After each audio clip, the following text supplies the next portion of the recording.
भारतीय उपमहाद्वीप में पक्षियों की लगभग 1300 प्रजातियां पाई जाती हैं, जिनमें सर्दियों के मौसम में आने वाले प्रवासी पक्षी भी सम्मिलित हैं। पक्षियों का अध्ययन करने वाले पक्षी वैज्ञानिक ऑर्निथोलॉजिस्ट कहलाते हैं।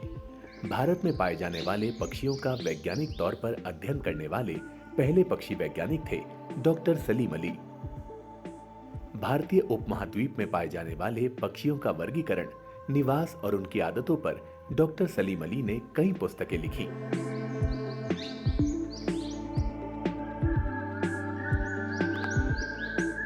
यूं तो घरों के आसपास कई तरह के पक्षी दिखाई पड़ते हैं, लेकिन पक्षियों की अलग अलग प्रजातियां पूरे भारत के विभिन्न हिस्सों में फैली हुई हैं।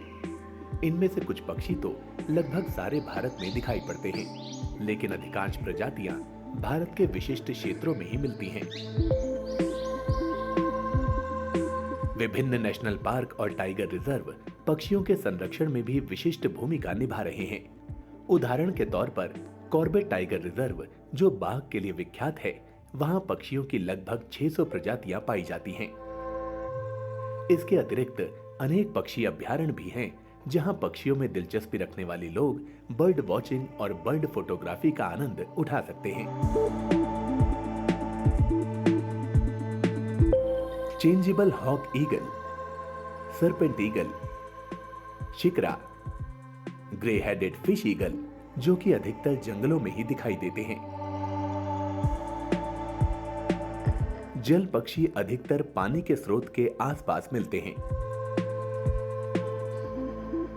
प्रकृति ने कुछ पक्षियों को अत्यंत सुंदर रंग दिए हैं, जैसे कि ब्लू थ्रोटेड बारबेट और स्कारलेट मिनीवेट।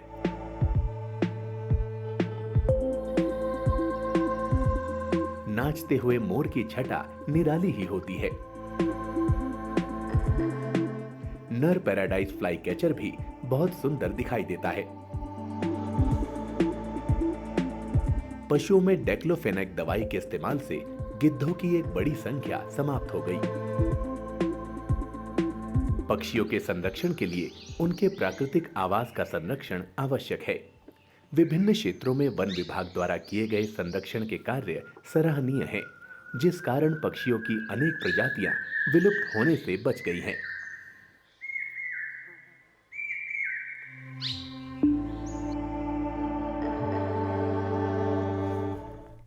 कितनी अलग और खूबसूरत दुनिया है पक्षियों की, और इसी दुनिया से हमें आज अवगत कराएंगे श्री बिक्रम ग्रेवाल जी। सर, बहुत बहुत स्वागत है आपका। Very warm welcome to you sir. To start with, आपसे पहले आपकी बर्डिंग जर्नी के बारे में जानना चाहेंगे कि क्या ऐसा चीज़ आपको लगी बर्ड्स में जिसने आपको अट्रैक्ट किया टुवर्ड्स द बर्ड्स?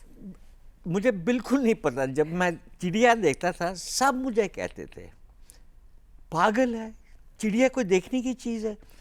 मैं तो यहाँ जमुना के पुल में एक दिन बाइनोकुलर्स खोल के चिड़िया देख रहा था। वो हरियाणवी पुलिसमैन था, उसने मेरे को अरेस्ट कर लिया। कहते क्या कर रहे हो? मैंने कहा जी मैं चिड़िया देख रहा हूँ। कहते चिड़िया देखने की चीज़ है, चलो अंदर। 6 घंटे में थाने में बैठा रहा। उसको समझाया ये बाइनोकुलर्स है भैया, मैं स्पाइंग नहीं कर रहा, मैं चिड़िया देख रहा हूँ। He just couldn't understand that you can watch birds. So that's how it starts. And if you go to in the urban areas, but if you go to the forest, for instance, where there's a whole ecosystem of guides, of people who understand it. So if you go to the forest, people understand why you've gone to the forest. In urban areas, it is a bit of a problem. जी. So when I started off bird watching, I understood. I looked around, 2-4 किताबें मिलती थी सलीम अली की, सस्ती थी, अच्छी थी, बहुत अच्छी किताबें थी, लिखी अच्छी थी, बट टेरेबली प्रोड्यूस्ड। गंदा कागज़, गंदे इलस्ट्रेशन, गंदे के इलस्ट्रेशन नहीं, मैं प्रोडक्शन में गंदा था। तो जब मैं बड़ा हुआ, मैंने कहा कि भैया कुछ तो करना चाहिए। तो मैंने कहा एक फ़ोटोग्राफिक गाइड क्यों नहीं निकालें। तो फिर मैंने फ़ोटोज़ इकट्ठी करी, किसी के पास फ़ोटोग्राफ्स ही नहीं होते थे। तो पहले फिर मैंने किताब, जो मेरी पहली किताब निकली थी, उसमें 400-450 स्पीसीज़ डिस्क्राइब की थी, बट मेरे पास खाली 200 स्पीसीज़ की फ़ोटोग्राफ्स थी। तब तो वो डिजिटल कैमरा आया नहीं था तब तक, तो फिर स्लाइड्स निकालो, स्लाइड्स लो, स्लाइड्स खरीदो. It was a big, difficult process. But gradually, what has happened is getting photographs has become much, much easier. Production techniques have changed. तो आजकल आप किताबें देखें, अब मेरी किताब है यहीं पड़ी है, उसमें 4,500 फोटोग्राफ्स हैं of only 1,350 species that are available. But you have photographs of juveniles, you have photographs of females, of males, of flight. So, you know, things are changing. And there is a huge, huge expansion in the interest of the hobby, both in birds and in animals, and in trees, and in insects, and in snakes. So, interest in wildlife per se is expanding. So Bikram ji, I was just observing Wildlife of India, your book. It's quite diverse. उसमें आपने not only photographs of birds, reptiles, including snakes.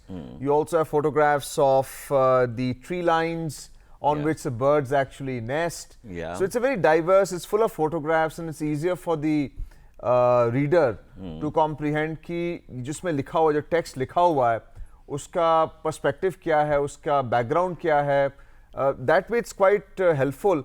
आपसे जब कल बात हो रही थी तो आपने कहा कि Delhi itself, this urban spawn of people, but in the middle of this you have an entire access to bird life. ऐसा क्यों है? दिल्ली जैसे शहर में क्यों है? It's actually quite interesting. अब दिल्ली जो शहर है, दिल्ली से जो capital cities of the world हैं, उसमें खाली नायरोबी है, which has more birds, a number of species of birds than Delhi. Why Delhi? Partly because of the geographic location. हम लोग हैं what is called on the Asian flyway. जो birds आती हैं, India has two kinds of birds. One is resident birds, one is migratory birds. Migratory आ जाती हैं, by and large they come by about October, November, and then they go away by February, March. There are also one or two birds which are summer migrants, but by and large they are winter migrants. And when they come to India, which is one of the wintering points, they come through Delhi as a staging point. So पहले क्या होता था, you used to have in Delhi a fantastic water body which was the Jamuna river, clean water. And if you went to the Jamuna or Okla barrage, you could hardly see the water, you only saw ducks. Unfortunately, like a lot of things in India, pollution is becoming a big problem. So a lot of birds are skipping Delhi, water birds, are skipping Delhi and flying straight to cleaner waters. Also, Delhi has one of the highest green belts, which is also very good for tree birds. But like everybody else, you have to cope, which is a genuine problem, which is a burgeoning population. अब पेड़ लोग काट रहे हैं घर बनाने के लिए. अब घर बनते हैं कंक्रीट के, रोड्स बन रहे हैं, उसमें कंक्रीटाइजेशन हो रही है. तो जो घास उगता था, जिसमें से दाने निकलते थे, घास के दाने, जो गुरैया, स्पैरोज यूज्ड टू ईट, मुनियाज used to eat, those are disappearing. So actually food is disappearing from the birds, for birds, and therefore certain kinds of birds are being seen less and less. जी, तो पक्षियों की जैसे आपने बताया कि काफ़ी सारी समस्याएं देखने को मिल रही हैं. But then we had a conversation with mister Rakesh Khatri, who is known as a nest man of India, जो काफ़ी काम भी कर रहे हैं घोंसले बनाने में. एक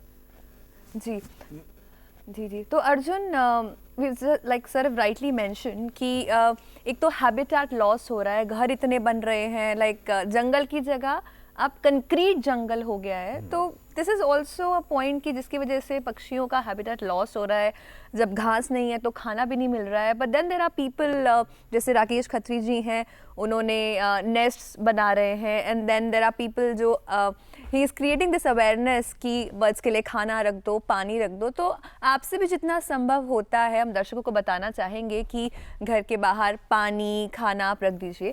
खैर ये तो एक समस्या हुई। अब पॉपुलेशन आपने बताया कि कंक्रीट जंगल हो रहा है, इसके अलावा और क्या क्या समस्याएं हैं जो पक्षियों को फेस करनी पड़ रही हैं? तो सबसे ज़्यादा तो डिफॉरेस्टेशन है, pollution is very very big, and climate change. पहले क्या होता था, जाड़ा आता था एक टाइम पे, गर्मी एक टाइम पे आती। अभी आप देखिए रिसेंटली पिछले साल में कितना चेंज हुआ वेदर में। कभी आप देख रहे हैं कि इस बार बारिश इतनी लंबी हुई थी, किसी साल में बारिश नहीं हो रही, तो पक्षी क्या करेगा बेचारा। Plus maybe there is also the difference कि जो ट्री टॉप बर्ड्स हैं उनको फिर भी प्रोटेक्शन मिल रहा है because the trees are standing, but जो ग्राउंड लेवल पर हैं, जो श्रब्स में नेस्टिंग करते हैं, उनके लिए काफी दिक्कत हो रही है। Not only that, if you look at, there is a certain bird which is called hornbill. उसके बड़े horns, bill होता है बड़ा, उसको hornbill बोलते हैं।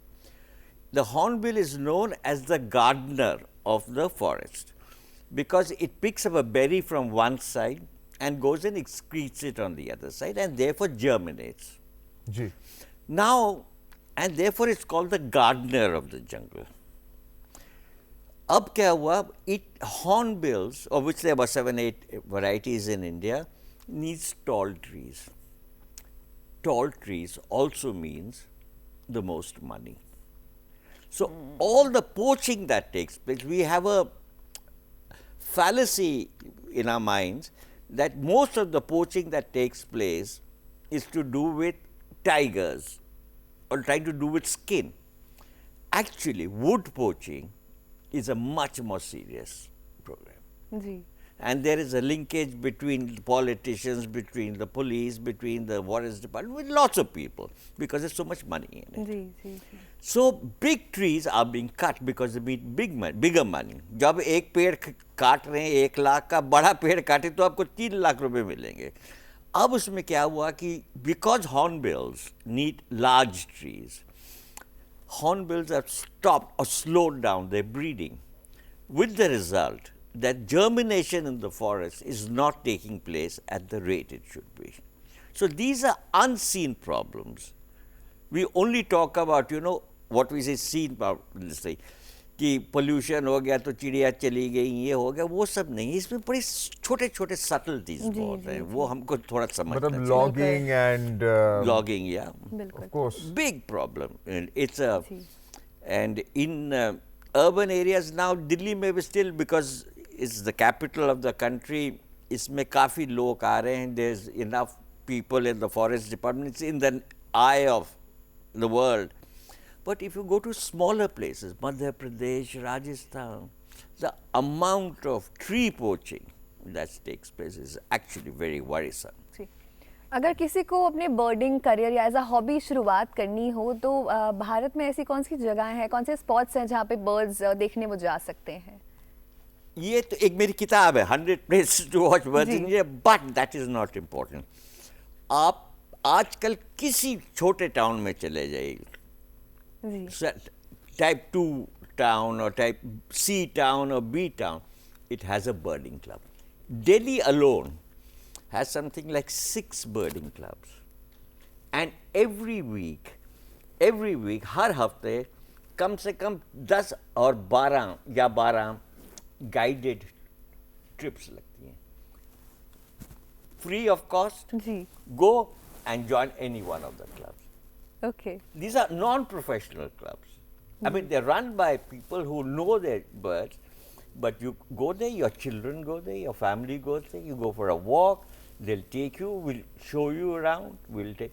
So similarly, if you go to any small town, Agra has a bird watching club, anywhere, Dehradun has, I think, 4 bird watching clubs. So suddenly जब हम लोग होते थे छोटे 20-22 साल के, हम लोग भरतपुर जाना चाहें तो हमें पूरा दिन लगता था। जी। पहले यहाँ से बस लो, फिर ISBT जाओ, फिर वहाँ से बस लो, भरतपुर जाओ, फिर वहाँ से बुलक कार्ट में एंड कैमल कार्ट में जाओ और वहाँ पहुँच गए, पूरा दिन लग जाता था। अभी तो आधे घंटे में 3 घंटे में पहुँच जाती हो।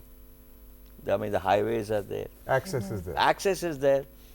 So, we were only 20-25 of us. Ji. Now, Delhi Bird Club has something like 80,000-90,000 people. That's only one of the clubs. In Delhi, there are so many other clubs. Ji. So, it's very, very easy. The number of books that have come out. पहले एक किताब मिलती थी सलीम अली की, जी। अब कम से कम 100 किताबें हैं। जी। And not only do, अब दिल्ली के ऊपर, the city of Delhi has about 4 books, just of birds found in Delhi, including one of mine called Atlas of the Birds of Delhi. हमने क्या किया, हमने एक atlas बनाया, the first atlas in India, on आपको ये चिड़िया इस जगह दिल्ली में मिल सकती है. And it was a collaborative effort. I mean, if you saw a bird, you could use our computer software and record that मैंने मालवीय नगर में ये चिड़िया देखी है या मैंने और कहीं देखी है, दिल्ली यूनिवर्सिटी में देखी है. And we collated all the information and came up with an atlas. So there are huge amounts of books available. And of course the net. Internet is there. The internet is there. It doesn't even cost you any money. You don't even have to pay for the books. You can get photographs, you can get information, you can get what food it eats, you can get its breeding habits, every information is Right. So I think the message, Veronica, is that awareness is being built up urban areas mein, like Delhi, which is now a prime habitat for birds. It's always been for resident birds and migratory birds as well. But ये जो awareness है that's converted into action, it has to go beyond Delhi as well, ताकि जो habitat protect rahe beyond Delhi, like in Rajasthan or other parts of the country like Madhya Pradesh. So I think that is really the message that we would like to convey to our viewers on the Doordarshan morning show. And thanks to Bikram Grewal ji, who is a renowned ornithologist and a writer, and more importantly, a conservationist as well. Thank you so much, sir, for being with us on the Doordarshan. Thank you. बहुत-बहुत धन्यवाद आपका. Well, next up is Shot by Chance. DD morning show के shot by chance segment की प्रसिद्धि लगातार बढ़ती जा रही है. इसका प्रमाण है हमारे पास इस सेगमेंट के लिए भेजे जाने वाले ढेरों फोटो और वीडियो. शॉट बाय चांस में ये फोटो हैं गुरुग्राम के श्री नरेंद्र कुमार बिरधी के. पहले फोटो में अत्यंत सुंदर पक्षी फायर टेल्ड सनबर्ड फूलों से पराग ले रहा है. दूसरे फोटो में 2 लाफिंग थ्रश पक्षी भोजन साझा कर रहे हैं. और तीसरे फोटो में आप देख सकते हैं एक इंपीरियल ईगल और 2 कुत्तों के बीच भिड़ंत हो रही है. और ये फोटो भेजे हैं मध्य प्रदेश से श्री अतुल जैन ने. पहले फोटो में एक मैना बारिश में अपने बच्चे के लिए भोजन लेकर खड़ी है. दूसरे फोटो में एक डाटा पक्षी मछली को निगलने से पहले उसे हवा में उछाल रहा है. और तीसरे फोटो में एक कॉर्मोरेंट पक्षी मछली को निगल रहा है. जंगल के इन दुर्लभ फोटोज को भेजने के लिए हम श्री नरेंद्र कुमार बिरधी और डॉक्टर अतुल जैन का दूरदर्शन की ओर से हार्दिक धन्यवाद करते हैं. यदि आपके पास भी जंगल में लिया गया कोई दुर्लभ फोटो या वीडियो है तो आप हमें इस एड्रेस पर मेल कर सकते हैं ddmorningshow23@gmail.com.